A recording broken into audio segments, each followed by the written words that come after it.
ज्यादातर प्रश्न कहाँ से बने वैसे आपसे? ज्यादातर क्वेश्चन चूंकि जॉब में हूँ ऑलरेडी, तो जॉब प्रोफाइल से ज्यादातर क्वेश्चन हुए हैं। इतना मैटर नहीं करता, आप खुश रहिए, प्रसन्न रहिए। परिस्थितियां तो अप डाउन चलती रहती है, सूर्य भी उगता है। उगते सूरज के साथ खुश मत होइए और डूबते सूरज के साथ उदास मत होइए। निरंतर प्रक्रिया है। प्री के लिए आप काफी पढ़ लो, जितना पढ़ सको, जितनी जगह से पढ़ सको पढ़ लो, ऑब्जेक्टिव लगा लो। मेंस के लिए आप लिखाई करो, जितना लिख सको उतना लिख लो। रेंडमली टॉपिक उठा लो, कोई से भी उठा लो, उस पर लिखो आप। इंटरव्यू के लिए आप बोलो, जितना बोल सकते हो। क्या भैया ये जो सिविल सर्विसेज है, क्या एक एस्पिरेंट को एक बेहतर इंसान बना देती है? और आपके अंदर ऐसे कुछ चेंजेस लाए हैं इसने? सच में सफलता का पैरामीटर कोई पद प्रतिष्ठा नहीं होती। सफलता का पैरामीटर व्यक्तित्व होता है। और जब हम गांव से निकलते हैं, इस जर्नी के दौरान ऐसे कोई मोमेंट, ऐसे कोई खास पल जिनकी वजह से आप आज लगातार 5 इंटरव्यू दे रहे हैं?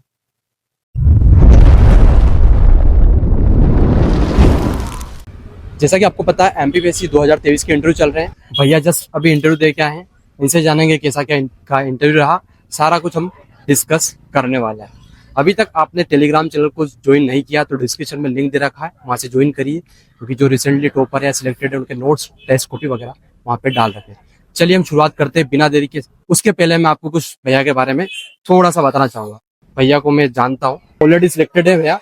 बाकी जानकारी आप भैया ही अच्छी तरीके से बता पाएंगे आपको। ठीक है, शुरुआत करते हैं बिना देरी। राम भैया, बहुत बहुत स्वागत है आपका। धन्यवाद अर्जुन भाई, सभी को प्रणाम। मेरा नाम राम सोलंकी है, मैं हरदा से बिलोंग करता हूं और अभी एमपीपीएससी 2019 से मैं असिस्टेंट डायरेक्टर इंडस्ट्री के पद पर चयनित हूं। मुझे लगभग 15 महीने काम करते करते हो गया और आज लगभग 15 से 17 मिनट चला है ये इंटरव्यू। और जो भी आप क्वेश्चन पूछना चाहें उसके आंसर में देने के लिए ठीक है। मेंस वगैरह कितने क्या दिए भैया आपने? मैंने 5 मेंस लिया है, 5 मेंस दिए लगातार 19 से लेकर 23 तक। 5 मेंस 5 इंटरव्यू। बोर्ड के बारे में बता दीजिए मुझे, कौन सा बोर्ड था और किस टाइप से आपसे प्रश्न पूछे गए? मैं लकीली हूँ, ईश्वर एक अच्छी चीजों के लिए सुनता है। मैंने 4 इंटरव्यू दिए, चारों अलग अलग बोर्ड में दिए थे और 5वां इंटरव्यू चूंकि रिपीट ही होना था तो आज 2 बोर्ड बैठे थे, बोर्ड ए और बी। तो मेरा इंटरव्यू बी बोर्ड में था। इसके पहले मैं आयोग के 4 माननीय सदस्य अध्यक्ष सहित सभी के बोर्ड में इंटरव्यू दे चुका हूँ। शुरुआत कहाँ से हुई थी भैया? कैसे प्रश्न से शुरुआत की गई थी? और जब आपने बोर्ड में अंदर एंटर किया था, क्या चल रहा था माइंड में आपके? क्या कुछ हुआ अंदर बोर्ड? क्योंकि जब हम साक्षात्कार के दिन काफी घबराए होते हैं, जब बोर्ड के गेट के पास होते हैं तो हम कितना भी ध्यान योग क्यों न करते हैं, हमारी नसें और ब्लड सर्कुलेशन तेज हो ही जाता है और मानवीय हैबिट्स भी है। जैसे हम अंदर गए तो पहले बोर्ड के चेयरमैन मेंबर्स हमें लाइट करते हैं, एक अनुकूल वातावरण में लेके आते हैं। तत्पश्चात भी हमसे क्वेश्चन आंसर स्टार्ट करते हैं। क्योंकि मेरा नाम राम है तो ये बस यहीं से प्रारंभ होता है, राम नाम से। और रामायण से स्टार्ट हुआ मेरा इंटरव्यू। आपके नाम से स्टार्ट हुआ, ठीक है। जो चीजें आपने डेप में मेंशन की थी उससे कुछ बाहर क्वेश्चन हुए आपसे? निसंदेह ये डेप से बाहर क्वेश्चन होते ही हैं, क्योंकि आयोग के यहाँ पे 4 या 5 मेंबर बैठे होते हैं। तो कोई डेप से पूछते हैं, तो कोई करंट अफेयर, कोई सब्जेक्ट, कोई ग्रेजुएशन एकेडमिक परफॉर्मेंस। तो सारे क्वेश्चन ही मतलब समग्र दृष्टिकोण से हमारा मूल्यांकन किया जाता है, तो सारे क्वेश्चन ही हुए हैं। ज्यादातर प्रश्न कहाँ से बने वैसे आपसे? ज्यादातर क्वेश्चन चूंकि जॉब में हूँ ऑलरेडी, तो जॉब प्रोफाइल से ज्यादातर क्वेश्चन हुए हैं। जैसे कि चूंकि इंडस्ट्री से हूँ तो इंडस्ट्री और भारत में सेमीकंडक्टर इंडस्ट्री, आयरन इंडस्ट्री, उनके महत्व और भी टेरिफ करंट में चल रहा है, तो इंडिया पर टेरिफ का इफेक्ट क्या होगा। और करंट अफेयर में एलन मस्क सर टेस्ला से इलेक्ट्रिक कार लेके आ रहे हैं वो, और शासन की योजनाएं जो उसमें क्या मॉडिफिकेशन चल रहा है, तो वो भी क्वेश्चन हुए हैं। जैसे कि प्रधानमंत्री मुद्रा योजना में जो तरुण प्लस कैटेगरी जोड़ा है, तो उसके बारे में उन्होंने पूछा था। बाकी जो आपके इंटरव्यू है 4 इंटरव्यू, क्या 4 इंटरव्यू से इस बार बेहतर रहा आपका? मैं कहना चाहूंगा कि साक्षात्कार सारे ही बेहतर होते हैं। हम अपनी मेहनत से सारे साक्षात्कार अच्छे से देते हैं। मेरे सारे साक्षात्कार अच्छे गए हैं। और चूंकि अब साक्षात्कार होता है, परीक्षा होती है परधन इच्छा, तो पर दूसरों की इच्छा पर नहीं, तो ये हमारी इच्छा के अनुसार नहीं, बस हमें अपनी मेहनत को पूरी करना होता है। और मुझे गर्व है कि मैं हर बार अपनी मेहनत को पूरी कर देता हूँ। मुझे पूरा भरोसा है कि ये साक्षात्कार भी काफी अच्छा गया हो। बिल्कुल भैया। और लगातार आप मेंस दे रहे हैं, 5 मेंस लिखी आपने, 5वां इंटरव्यू है। इतने लंबे समय तक लगे रहना, टिके रहना, ऑलरेडी आप 2 बार सिलेक्टेड हैं। कैसे आप इतने लंबे समय तक इस जर्नी को मेंटेन किया आपने, सारी चीजों को, और फिर वापस आप जॉब के साथ में फिर वापस आपने इंटरव्यू दिया आज? ये काफी अच्छा क्वेश्चन है, क्योंकि जब हम स्टार्ट करते हैं तो एक एमपीपीएससी में आंसर राइटिंग स्टार्ट करते हैं या एमपीपीएससी में कदम रखते हैं तो एक बच्चे के रूप में लगते हैं, एक विद्यार्थी, एक बच्चे छात्र के रूप में लगते हैं। और इसमें हमें पर डे हमको खुद को अपडेट करना होता है, पर डे हमको खुद का अपडेटेड वर्जन खोजना होता है, और उसी सीखने की प्रक्रिया में कोई लगा रहता है तो निसंदेह वो एक ऐसी पोजीशन तक आ जाता है एक न एक दिन, जब वो टॉप पोजीशन पे आ जाता है। तो प्रति एक ऐसी हॉबी मेरे पास थी, डायरी लेकर मैं पर डे डायरी लिखता हूँ। तो शाम को जब लिखता हूँ तो क्या उसकी कमियां रही है, कैसे कल सुधार कर सकता हूँ, और टॉपर्स क्या करते हैं, क्या मैं उनको एड ऑन करने की मेरे में पोटेंशियल है या कैलिबर है उनको एड ऑन करने का। तो ये सब इंटीग्रेटेड रूप से मिलाकर अपनी आंसर राइटिंग, अपनी स्किल्स, अपने हैबिट, अपनी पर डे का डिसिप्लिन, इनको सुधारना होता है। और जब आप इस काम में लग जाते हैं तो आपको, मुझे नहीं लगता कि आपको कोई बोरियत फील होती है। और बोरियत इस वे में नहीं होती कि सिलेक्शन होगा या नहीं होगा, लेकिन हाँ इस वे में जरूर होती है कि ओवर प्रॉपर रहकर खुद को सस्टेन करना, फाइनेंशियल इशू और मेंटल टेम्परामेंटल इशू, ये हर दूसरे तीसरे दिन हम मुझे भी शाम को होते हैं, और या सुबह से हो जाते हैं, कभी कभी रात भर नींद नहीं आती, तो वो लाजमी है, एक एक्सपीरियंस के विद्यार्थी का गहना बोल सकते हैं इसे, तो इस पे काबू पाना होता है। क्या भैया ये जो सिविल सर्विसेज है क्या एक एस्पिरेंट को एक बेहतर इंसान बना देती है, और आपके अंदर ऐसे कुछ चेंजेस लाए हैं इसने?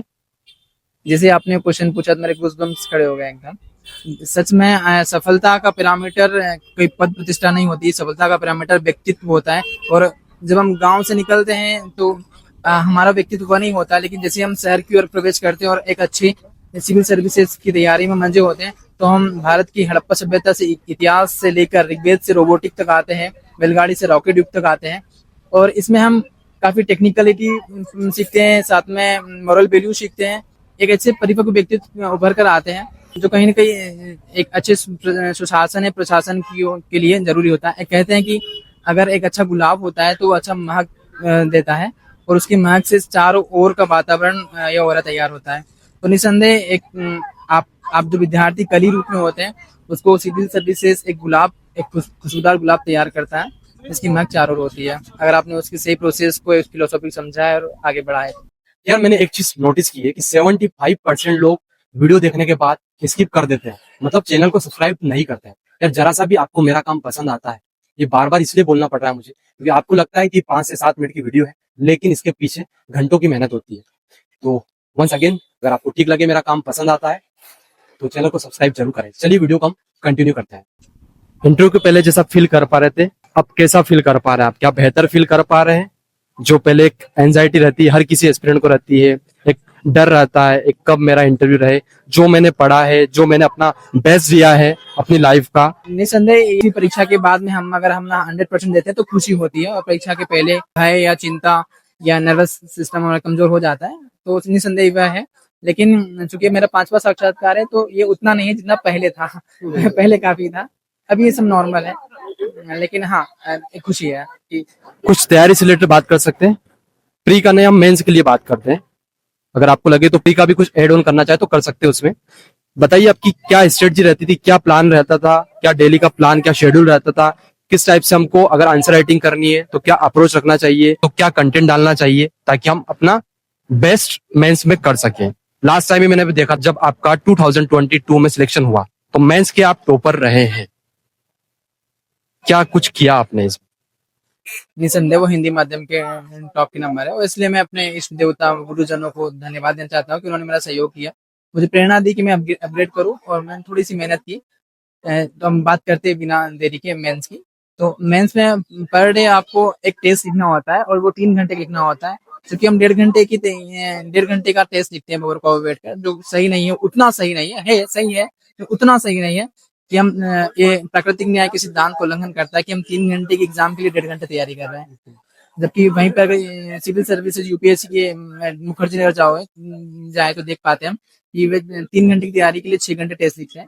तो निसंदेह हमारी जो लिखाई है वो हमको आगे ले जाती है, जिसकी स्पीड और माइंड मसल्स और हैंड का कोऑर्डिनेशन काफी अच्छा होगा, तो वो काफी ज्यादा लिख पाएगा, और जितने ज्यादा शब्द डिलीवर होंगे उतने ही ज्यादा नंबर बढ़ने की संभावनाएं रहती है। तो सारा जो गेम है मेंस का, वो आपकी स्पीड के साथ में माइंड और हैंड का कोऑर्डिनेशन है, कि आपके दिमाग में क्योंकि सबको पता होता है, लेकिन वो हाथ कितना उतार पाता है, इसके लिए अभ्यास की जरूरत होती है, और वो अभ्यास है answer writing practice per day test FLT के रूप में देना ही चाहिए। और खुद से भी लिख सकते हैं, टेस्ट से भी लिख सकते हैं, जैसे आप सुटेबल हो जाए। एक चीज और मेरे माइंड में क्वेश्चन आ रहा है, एक एस्पिरेंट की जो लाइफ होती है सिलेक्शन होने के बाद, क्या वही चैलेंज आते हैं जो एक एस्पिरेंट लाइफ में आते थे, या फिर उससे कुछ डिफरेंट चीजें होती हैं ऑफिसर बनने के बाद? ऑफिसर बनने के बाद में हम एक प्रोटोकॉल पालन करना होता है। इसमें काफी चैलेंजेस हैं, लेकिन उतना ही शासकीय सेवा एक नौकरी तो है, लेकिन उससे कहीं बढ़कर ये जनता की सेवा के रूप में है। लोक सेवक है हम, जो लोक का सेवक बन के काम करते हैं, ना कि सत्ता के अधिकारी। तो हमें पूरा समर्पण के साथ काम करना होता है। कभी कभी जो छुट्टी कागजों पर दिखती है वो हमें छोड़नी पड़ती है लोक सेवा के समर्पण के लिए। और एक छात्र जीवन में हमारे पास स्वतंत्रता होती है कि हम हमारे जब हमारा मन करेगा तो हम जब पढ़ाई करेंगे, सो जाएंगे, और इंडिपेंडेंसी होती है। लेकिन शासकीय सेवा में हमें प्रोटोकॉल का पालन करना होता है, टाइम का डिसिप्लिन होता है, पंक्चुअलिटी होती है। तो वही दूसरी ओर देखें तो एक फाइनेंशियली स्टेबिलिटी भी होती है हमारे पास शासकीय सेवा में। तो वो एक तारीख को जो खुशियां आती है, वो हमारा माइंड सेट है, न्यूरॉन्स है, उनको प्रसन्न कर देती है। और वहीं पर अगर स्टूडेंट की बात करें तो हमारे पास कई चुनौतियां देखने को मिलती है। हम सबसे पहला मानसिक तनाव की स्थिति काफी ज्यादा रूप में देखने को मिलती है कि हर दूसरे दिन हम डिमोटिवेट हो जाते हैं, और हमें मोटिवेट करने वाला या हमें सुनने वाला कोई नहीं बचता है। क्योंकि लाजमी भी है, कोई हमें घर वाले या फिर हमारे दोस्त साथी सुनेंगे भी तो 1 या 2 दिन, 1 महीना 2 महीना। अब सालों साल चलने की प्रक्रिया हम प्रतिदिन किसको सुनाए, कौन हमारी अपडेट करे चीजें। और फाइनेंशियली स्टेबिलिटी नहीं होती। हम 10 रुपए की चाय के लिए हम सोचते हैं एक बार। और चूंकि पैसा खुशी का माध्यम होता है, लेकिन उतना नहीं। लेकिन हाँ, छात्र जीवन में अगर थोड़ी फाइनेंशियल स्टेबिलिटी आ जाए और डिसिप्लिन आ जाए तो मुझे नहीं लगता कि फिर ज्यादा इशू होने वाले हैं। वन मोर लास्ट क्वेश्चन, इस जर्नी के दौरान ऐसे कोई मोमेंट, ऐसे कोई खास पल जिनकी वजह से आप आज लगातार 5 इंटरव्यू दे रहे हैं? मंगेश सर एक नाम आता है, और बस वही एक खास टर्निंग पॉइंट था मेरे जीवन का। तो वहीं से एक हृदय परिवर्तन, या फिर वहीं से एक राह मिली, एक सांप सीढ़ी के खेल में एक सीढ़ी मिली जिससे सीधा चल किया मैं। क्योंकि ये अलग बात है कि उस सीढ़ी को चढ़ने के लिए भी खुद से मेहनत करनी होती है, लेकिन वो दूसरी बात है। क्योंकि आज कई लोग हैं मेरे जैसे जिन्हें वो सीढ़ी भी नहीं मिल पा रही है। तो मैं ईश्वर का, अपने गुरुदेव का शुक्रगुजार हूँ कि मुझे वो सर के रूप में एक सीढ़ी मिली। और निस्संदेह एक गाने की लाइन याद आती है कि सीधी है कि तुम बाती बन, अगर बनना है तो किसी का साथी बन। तो निष्काम सेवा भाव जो भी हमको दिखता है हम करते रहना चाहिए। और मुझे भी खुशी है कि मैं अपने 1 साल की जॉब में अपनी सैलरी का लगभग 10% पर महीने दान दे देता हूँ गुप्त रूप से। तो ये था कि बताना नहीं चाहिए, गुप्त उजागर हो गया। लेकिन बस इसलिए कि मुझे मोटिवेट आते रहे, मोटिवेट होते रहे आप लोग। और इतना मैटर नहीं करता, आप खुश रहिए, प्रसन्न रहिए। परिस्थितियां तो अप डाउन चलती रहती है, सूर्य भी उगता है। उगते सूरज के साथ खुश मत होइए और डूबते सूरज के साथ उदास मत होइए। निरंतर प्रक्रिया है। बहुत बहुत धन्यवाद भैया, और काफी अच्छा लगा बात करके आपसे। पहली बार ऑन कैमरा हुए हैं। बस लास्ट में कुछ आप चीजें बता दीजिए जो एक एस्पिरेंट को ध्यान रखना चाहिए, खास करके इस सिविल सर्विसेज की तैयारी में। 3 चीजें हैं जिन्हें हम ध्यान रखना चाहिए: पढ़ाई, लिखाई और बोलाई।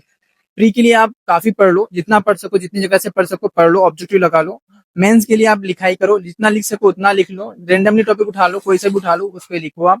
इंटरव्यू के लिए आप बोलाई बोलो, जितना बोल सकते हो उतना बोलो। अलग अलग मुद्दे पर बोलो, अलग छोटे बच्चे के क्वेश्चन सॉल्व करो, बड़े बुजुर्गों के क्वेश्चन सॉल्व करो, और रेंडमली किसी के भी क्वेश्चन को बोल के सॉल्व करो जो आपको, जिसके तर्क वितर्क भी आपको नहीं पता। सीखो, ये कम्युनिकेशन स्किल्स है जो रेंडमली आती है, और कई चीजें हमें फेस करनी होती है।